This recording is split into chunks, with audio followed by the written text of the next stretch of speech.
มาฆบูชาเป็นวันสำคัญของชาวพุทธ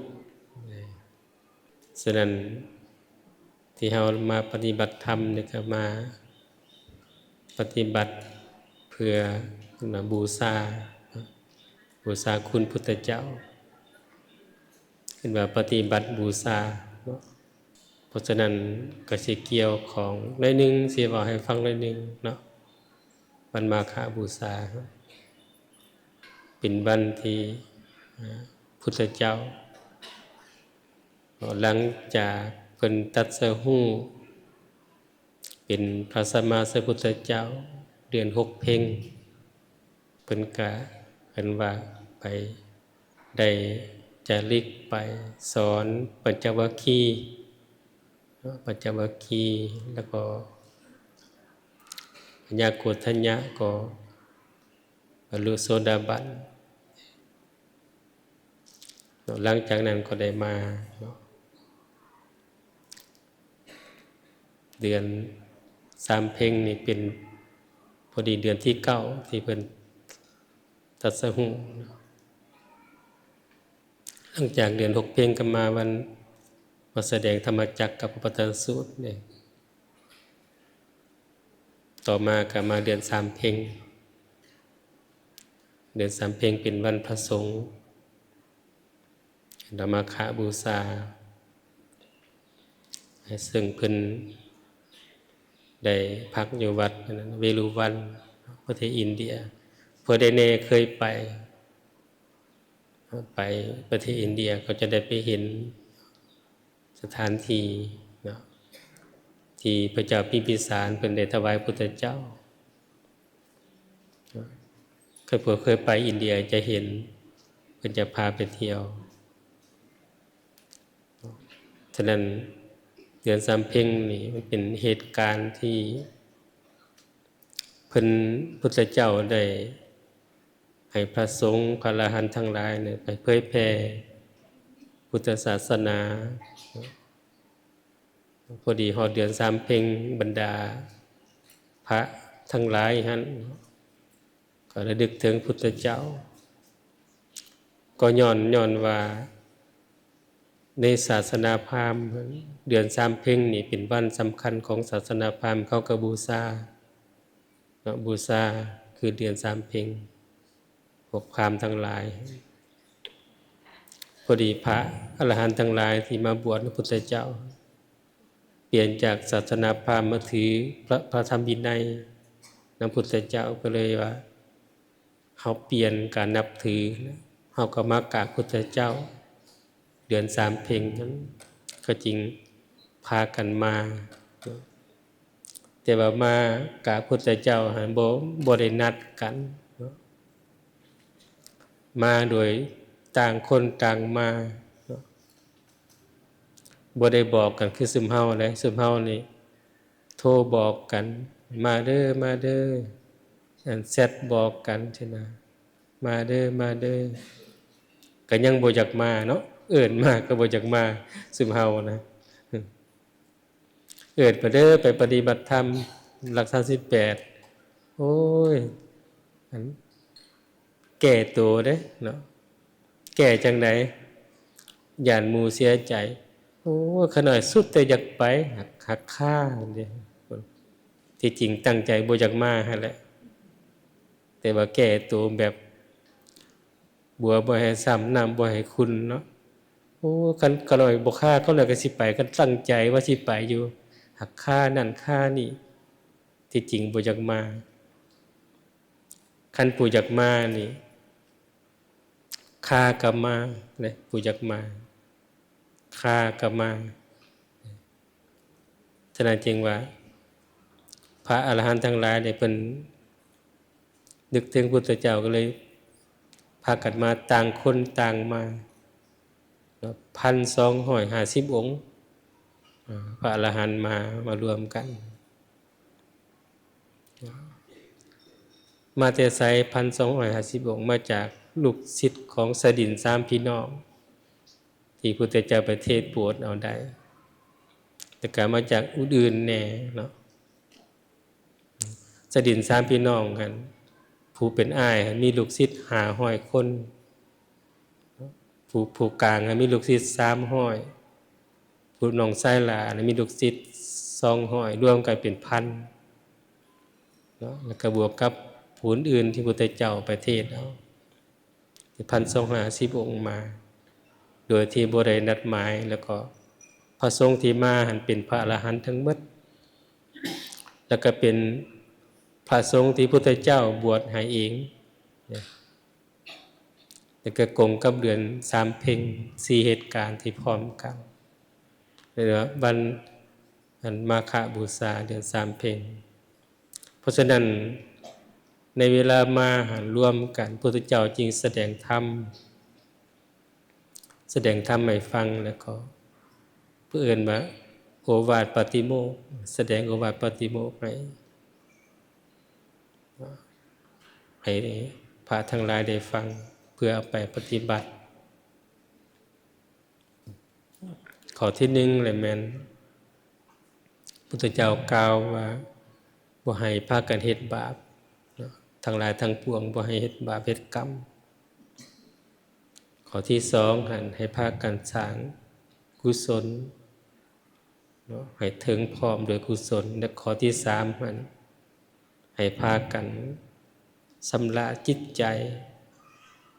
ให้ขาวสะอาดบริสุทธิ์แต่ความ3ข้อนอกนั้นก็เป็นขอย่อยๆลงมาเช่นว่าให้มีความอดทน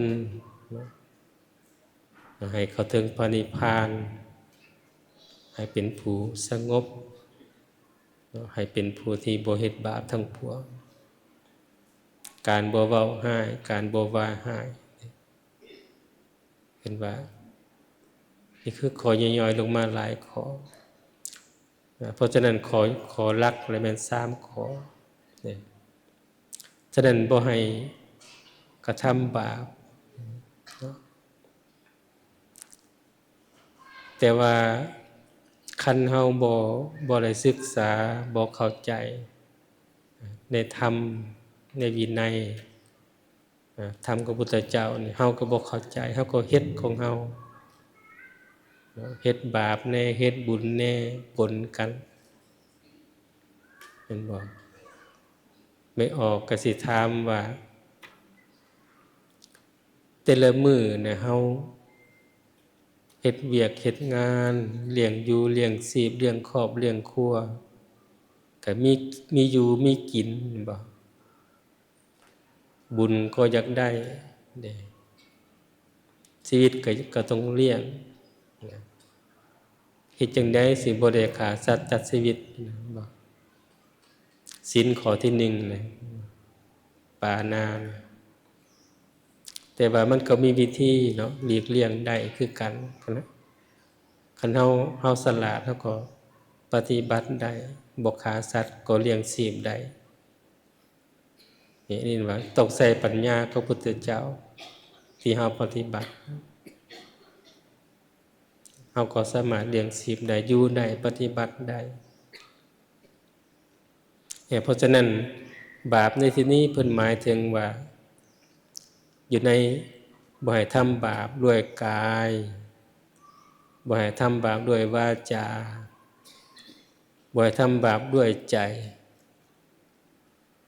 เนี่ยอันนี้พุทธเจ้าเน้นอยู่นี่ว่ากายนี่3อย่างบ่ให้เฮ็ดบาป3อย่างเช่นว่าข้อที่1เพิ่นกล่าวว่าบ่ให้ฆ่าสัตว์ตัดชีวิตบ่ให้เบียดเบียนกันข้อที่2บ่ให้เอาของคนอื่นโดยที่บ่ได้รับอนุญาตแต่ข้อที่3นะให้ปฏิบัติอยู่ในอันว่าใครมีครอบครัวก็ให้รักครอบครัวบ่ให้ประพฤติผิดในกามเห็นว่ากายบ่เฮ็ดบาป3ข้อวาจานี้ว่า4ข้อบ่ให้เว้าขี้ตัวเนาะบ่ให้เว้าในสิ่งที่เป็นไปบ่ได้เราบ่ให้มุสา บ่ให้เว้าเพ้อเจ้อน้ำท่วมทุ่งบ่ให้อิจฉาบ่ให้เว้าในทางที่บ่เป็นประโยชน์เรียกว่า4ข้อจิตใจนี่3คือว่า1บ่ให้คิดโลภของคนอื่นโลภเอาของคนอื่น2แหละบ่ให้คิดพยาบาทและ3น่ะให้คิดในทำนองของธรรมฉะนั้นจึงว่าตัวพยาบาทนี่สำคัญหลายตัวพยาบาทเกิดจากความบ่พอใจเกิดจากความบ่พอใจเลยเฮ็ดให้ไปคิดอยากหายคืนอยากเว้าคืนนี่เอิ้นว่าพยาบาทตัวพยาบาทนี่เป็นเหตุหนักเฮ็ดให้ไปศีลข้อที่1ไปฆ่าไปเบียดกัน ตัวคำว่าบ่พอใจเฮ็ดให้ไปห้ายไปว่ากันไปด่ากันคืนบ่อภัยซึ่งกันและกันเพราะฉะนั้นจึงว่าทั้งหมดทั้งมวลนี่คันเฮาบ่ได้ปฏิบัติธรรมแล้วเฮาก็ยอมบ่เข้าใจในการปฏิบัติด้วยกายวาจาและจิตใจคันเฮาได้มาปฏิบัติจังคืออยู่ศูนย์นี่ได้ปฏิบัติธรรมได้คัดเกลาได้ฟัง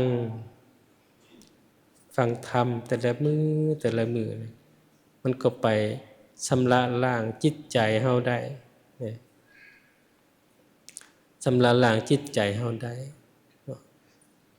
เช่นว่าการบ่ให้เฮ็ดบาปทั้งหลายทั้งปวงคือการรักษาศีลการสร้างกุศลในถึงพร้อมคือรู้จักให้ทานทำบุญ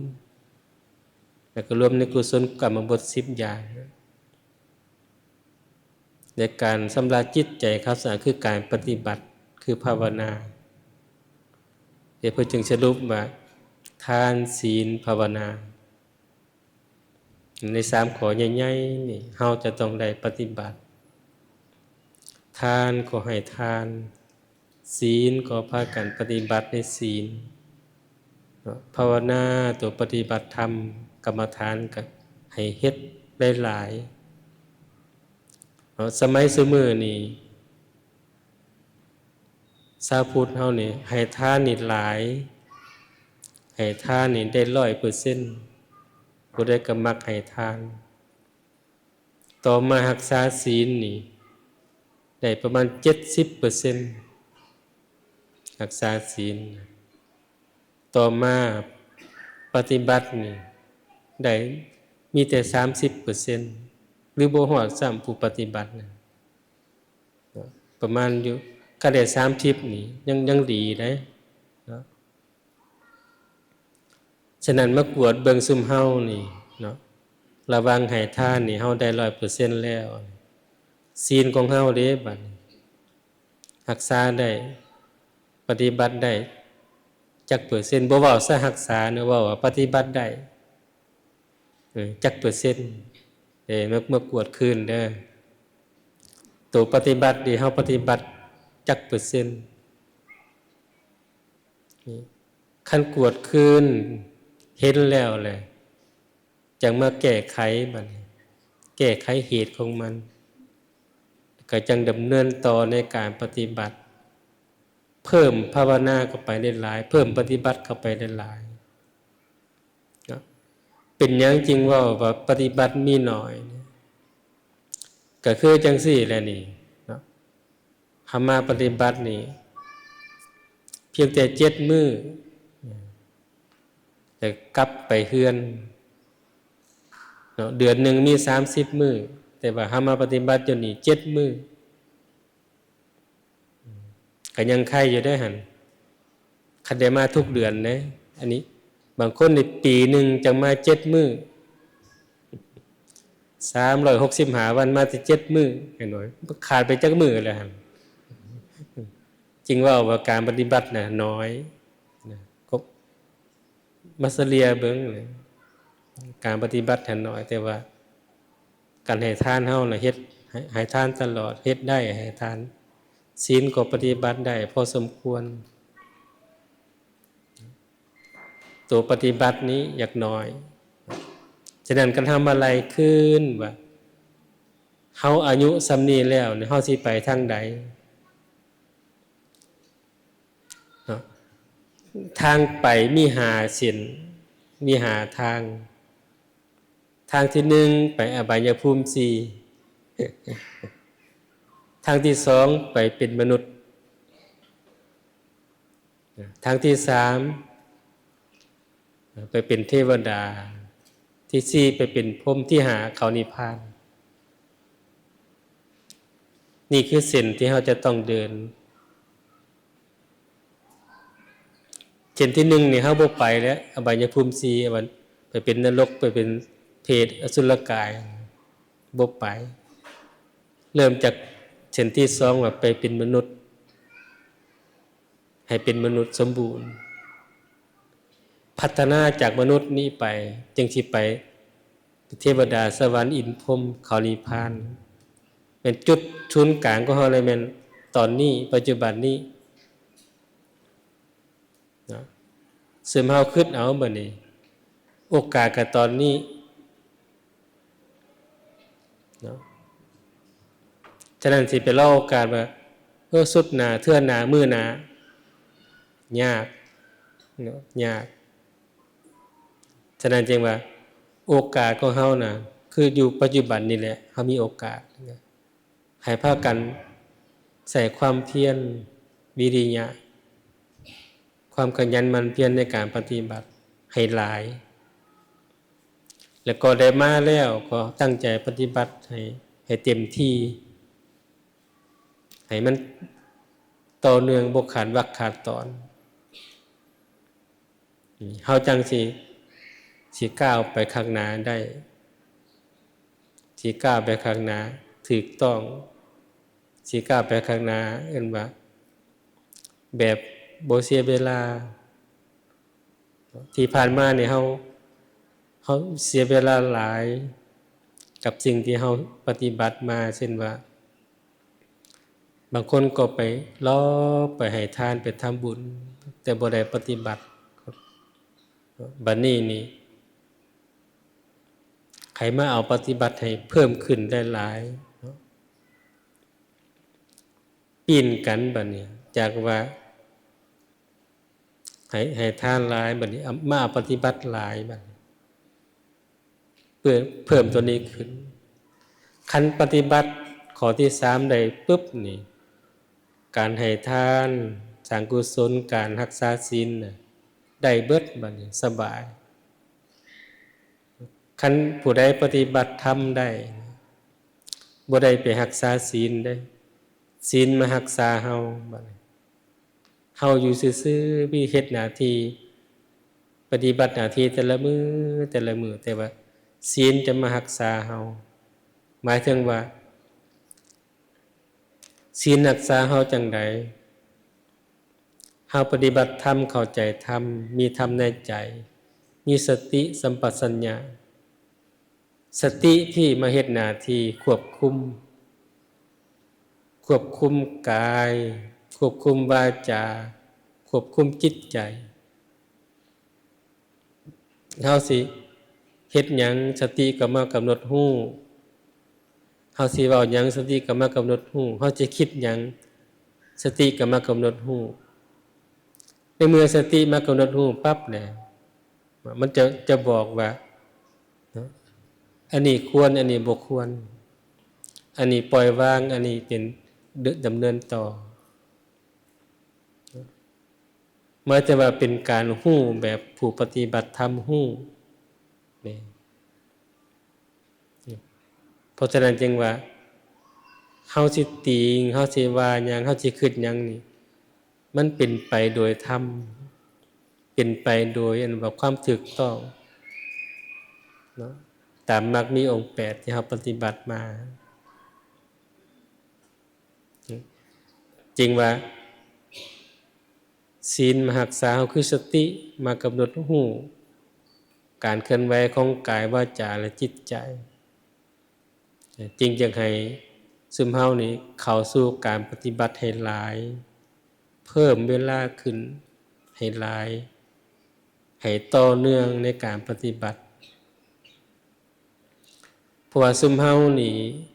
ศรัทธาซุมเฮามีแล้วศรัทธามีศรัทธาคือความเชื่อพุทธเจ้ากล่าวไว้4ข้อศรัทธาความเชื่อ1อันว่าเชื่อกรรม2เชื่อผลของกรรม3เชื่อว่ากรรมเป็นของทุกคนและ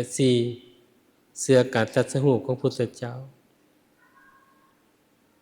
นี่ได้เรียกว่าความเชื่อในพุทธศาสนาเพิ่นให้เชื่อกรรม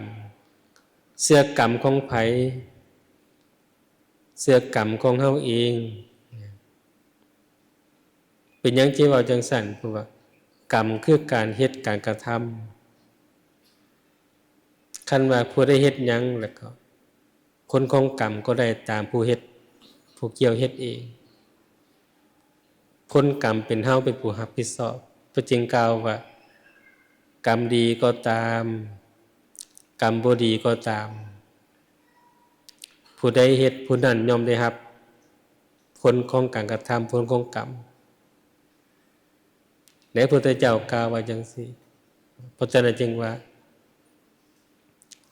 ให้เชื่อการปฏิบัติของเฮาเองว่าคันเฮามาตั้งใจปฏิบัติอยู่นี่เฮ็ดตามเพิ่นแนะนำเพิ่นสอนปฏิบัติต่อเนื่องนะเฮาก็ยอมได้ความสงบยอมเข้าถึงธรรมยอมเข้าใจธรรมยอมละความโลภความโกรธความหลงได้ความอิจฉาพยาบาทได้ยอมละความทุกข์ความโศกเศร้าทั้งหลายทั้งปวงได้แต่คันเฮาเฮ็ดถูกต้องตามธรรมปฏิบัติตามหลักอย่างถูกต้องเพราะฉะนั้นพระพุทธเจ้าจึงว่าให้เชื่อกรรมของเฮาเองเชื่อการกระทำของเฮาเองก็หมายถึงว่าที่นี่นี่เฮามาปฏิบัติธรรมเฮามีความเชื่อแล้วว่าเชื่อในการปฏิบัติฉะนั้นเชื่อไม่ใช่ว่าเชื่อการกระทำของเฮาว่าเฮาคันเฮาตั้งใจนี่เฮาก็ได้คันเฮาเฮ็ดต่อเนื่องเฮาก็ได้ไวฉะนั้นการปฏิบัติธรรมนี่สำคัญบ่เฮ็ดบ่อยู่บ่เซาตลอดเอิ้นว่าให้ต่อเนื่องความหมายของการต่อเนื่องก็คือว่าตั้งแต่ตื่นเช้ามาเข้าสู่การปฏิบัติกำหนดสติกำหนดอารมณ์ทุกขณะทุกเวลาเนาะปฏิบัติธรรมนี่บ่มีคำว่าพักผ่อนเด้คันเอาแท้ๆบ่มีคำว่าพักผ่อนแต่ส่วนเฮาปฏิบัติทั่วไปอาจจะมีพักผ่อนแต่คันปฏิบัติเข่งนี่บ่มีคำว่าพักผ่อนการพักผ่อนคือการนั่งสมาธิปฏิบัติธรรมนะนอนนั่นก็จะอยู่กับการเคลื่อนไหวการย่างจมกรมการเก็บสติการหมุนการเคลื่อนไหวกายอยู่ตลอดอันรู้สึกเมื่อยแล้วจังโอ้พักผ่อนก่อนแหละมานั่งสมาธิหลับตาเบิ่งลมหายใจเข้าลมหายใจออกรู้สึกดีขึ้นเลยก็ลุกปฏิบัติต่อ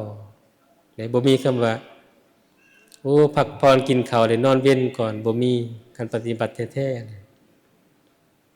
ๆกินข้าวแล้วก็นอนเว้นขาขึ้นหางสูบยาบางคนก็เคลียร์โทรศัพท์เคลียร์ไปเคลียร์มาฮอร์โมนเลยขึ้นมาอันนั้นน่ะบ่ต่อเนื่องเด้อคันเฮ็ดจังซั่นแล้วบ่ต่อเนื่องการปฏิบัติบ่ต่อเนื่องความหมายว่าขึ้นมาศาลาแต่เช้าฮอดเที่ยงนี่แม่นต่อเนื่องปฏิบัติบัดลงไปรับประทานอาหารแล้วไปนอนเว้นเบิ่งโทรศัพท์ขาดโน่นอารมณ์ขาดบัดตอนบ่าย2ขึ้นมาศาลามาตั้งใหม่มันก็จะนับ1ใหม่อยู่ตลอดบ่ฮอด2จักเทื่อขึ้นมาศาลานับไปฮอด3แล้วบัดพักผ่อน4โมงลงไปหยุดปฏิบัติอีกก็ขาดอีกตอนค่ำก็มาตั้งใหม่อีก มันเหลือนานไปกำลังสิไปก็หยุดเฮ็ดแนวใหม่กลับมาตั้งใหม่เอิ้นว่าในหลักปฏิบัติแบบบ่ต่อเนื่องในการปฏิบัติบ่ต่อเนื่องในการเก็บอารมณ์และบ่ต่อเนื่องในการกำหนดอารมณ์นี่เพราะฉะนั้นกรรมของเฮานี่ต้องให้มันต่อเนื่องคือการปฏิบัติของเฮาตื่นมาก็มาปฏิบัติอยู่ศาลาลงไปรับประทานอาหารก็เวลากินข้าวก็ให้กำหนดให้ฮู้เวลายกมือไปจับอาหารก็ให้ฮู้ยกอาหารขึ้นมาใส่ปากก็ให้กำหนดฮู้เวลาหยั่มอาหารก็ให้ฮู้เวลากลืนก็ให้ฮู้ให้เบิ่งเวลากลืนก็เห็นเวลาเข้าห้องน้ำก็ย่างกำหนดอารมณ์ไปอาบน้ำก็กำหนดอารมณ์อันนี้เองว่าอารมณ์จะต่อเนื่องคันเฮามาเฮ็ดอยู่ศาลานี่ขอปฏิบัติต่อเนื่องบัดลงไปหรือเฮ็ดแนวใหม่แหละมันก็บ่ต่อเนื่องฉะนั้นจึงว่ากรรมของเฮานี่สำคัญกรรมคือการกระทำคือการปฏิบัติของเฮาคันเฮาเฮ็ดบ่ต่อเนื่องผลของกรรมก็นานได้ผลของกรรมออกมาก็บ่สมบูรณ์ผลของการปฏิบัติฉะนั้นเคล็ดลับของการปฏิบัติของซุมเฮาจริงอยากให้เข้าใจว่าให้มันต่อเนื่องในการปฏิบัติแต่ว่าซุมเฮานี่ก็สิยากจะได้กลับบ้านไปนี่กลับมือเฮือนนี่ก็ขาดแล้วนี่เนาะมือเฮือนก็จักไปหยังอยู่เฮือนนี่บักหลายๆเนาะบักหลายๆอย่างบางคนมือเฮือนแล้วก็จมนั่นนี่เมื่อจมลูกจมเต้าจมผัวบ่ได้โอ้ยข่อยบ่อยู่7 มื้อจักพวกเจ้าเฮ็ดหยังอยู่เนาะเฮือนก็หกแท้ๆบ่ได้ไปจมกับเจ้าขาดแล้วน่ะขาดแล้วทำปฏิบัติน่ะขาดไปขาดหยังขาดสติบ่เฮาขาดสติกับเมื่อน่ะบ่ทันได้ลงรถสำแนมไปก็จมละใจก็ยังหายและใจเป็นผีแล้วบัดนี้บ่เพราะฉะนั้นจึงว่านี่แหละคือความต่อเนื่องของการปฏิบัติคันเฮาเฮ็ดต่อเนื่องแล้วเวลาเฮาเบิ่งเห็นหยังมันจะสติมากำหนดฮู้มาบอกรถว่าโอ้หยุดมาหยุดมันก็หยุดเห็นแล้วก็หยุดบ่เว้าต่อบ่คิดต่อบ่หายต่อนี่พอออกว่าป้าตัวเพิ่นว่ามันไปปฏิบัติธรรม7 มื้อจังแม่นข่อยมีแห้งว่าถึงเย็นหูจ้อยๆแล้วว่าคิดว่ากลับมาแล้วสิดีขึ้นแฮงหนักกว่าเก่าแล้วว่าเด้อย่าให้เป็นเด้บัดนี้อย่าให้เขาเจ้าสอนเฮาได้ฉะนั้นสิ่งที่เราเห็นเมื่อเฮือนน่ะสิ่งที่เราเห็นทั้งหมดน่ะเป็นการสอบอารมณ์อันนี้บอกเคล็ดลับไว้เป็นการสอบอารมณ์ผู้ปฏิบัติเฮาต้องหูทันอยู่ในขันธ์ห้าน่ะเป็นทุกข์เลยการไปปรุงแต่งไปเสวยอารมณ์ในขันธ์ห้าเป็นทุกข์มีแต่ว่าให้ตัววิญญาณขันธ์หูอารมณ์น่ะตัวนี้ตัวหูอารมณ์คือวิญญาณขันธ์หูแล้วมันก็ดับหูแล้วมันก็ดับมันดับขณะใดใจมันเย็นวาบลงดับขณะใดใจเย็นวาบลงการกำหนดหูเพิ่มขึ้นจิตก็จะนิ่งเป็นสมาธิเพิ่มขึ้นอยู่ตลอดเวลาฉะนั้นจึงว่าการปฏิบัติกรรมของเฮานี่ให้มันต่อเนื่องเลย7 วันก็เห็นผลการตั้งใจปฏิบัติ7 วันก็เห็นผลฉะนั้นจริงอยากบอกว่าคันเฮาบ่ฮู้ทันอารมณ์น่ะเฮาก็จะถูกกิเลสมันครอบงำนะกิเลสครอบงำแหละเฮาเลยเป็นทุกข์หลายคันเฮา ปฏิบัติต่อเนื่องเขาก็จะหูทันอารมณ์เขาก็จะอยู่เหนือกิเลสอยู่เหนืออารมณ์คันอยู่เหนืออารมณ์เนี่ยมันสิมาจะได้ก็ไม่แต่หูเลยก็มันก็ดับเองของมันสติสัมปชัญญะมันจะมาไวแล้วก็สติสัมปชัญญะจะเฮ็ดหน้าที่แทนเฮาแล้วเฮาก็สบายเฮาก็มีแต่เฮ็ดเวียกของเฮาไปมันยังมาสติสัมปชัญญะไปกำหนดรู้แล้วมันก็ดับลงแล้วก็ดับลงแล้วเฮาล่ะมีแต่เฮ็ดหน้าที่ปกติกายก็เคลื่อนไหวปกติวาจาก็เว้าปกติใจก็คิดปกติแต่ว่าสติสัมปชัญญะมันมากำหนดรู้ให้เฮาว่าเคลื่อนไหวแบบใดวาจาการแบบใดจิตใจคิดแบบใดมันจะเป็นตัวกำหนดให้เรียกว่าสติกับสัมปชัญญะสติสัมปชัญญะจะมาจากไสมาจากนี่แหละเฮาปฏิบัติแต่ละมื้อเนี่ยมาจากตัวนี้การเคลื่อนไหวกายเห็นว่ามาจากอิริยาบถคันว่าภาษาปฏิบัติอิริยาบถมาถึงการเคลื่อนไหวทางด้านกายตื่น3 โมงเช้าหรือเฮ็ดหยังปฏิบัติไปจนฮอดค่ำ10 โมงกลางคืนจึงให้นอนจึงให้นอนบ่มีคำว่าพักผ่อนสันอาหารก็9 โมงก็มีสามเณรน้อยย่อเอาใส่หล่อยู้ไปแล้วก็ไปวางไว้แต่ละกุฏแต่ละกุฏแต่ละกุฏแล้วก็9 โมงครึ่งแล้วก็สันเขาเพิ่นได้สันเขา2 ชั่วโมง9 โมงครึ่งฮะ11 โมงครึ่งให้ค่อยๆสันอยู่ห้องเข่งได้หั่นคอยสัน